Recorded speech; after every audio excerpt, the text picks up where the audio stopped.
Berikutnya saudara kabur saat akan dihentikan polisi, sebuah mobil nekat melaju lawan arah dan menabrak sejumlah pengendara di Jalan Gunung Sahari, Sawah Besar, Jakarta Pusat, Rabu petang. Parah banget. Ih, banget. Ih, demi Allah. Mama, apa juga? Warga dan polisi berusaha mengejar dan menghentikan pelaku. Alih-alih berhenti, pengemudi terus melaju dan menabrak kendaraan. Insiden ini menyebabkan sejumlah sepeda motor rusak dan seorang pengendara terluka. Pelaku telah diamankan di unit Laka Lantas Polres Metro Jakarta Pusat. Diduga pengemudi nekat melawan arah karena panik akan dihentikan polisi. Tapi cewek tadi minta tolong yang di depan. Ada ceweknya. Parah banget. Mengemudi secara ugal-ugalan.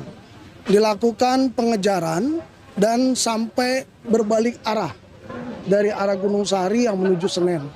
Warga pun geram yang ikut mengejar. Dan saat ini sudah diamankan, prosesnya menuju ke Laka Lantas Kemayoran.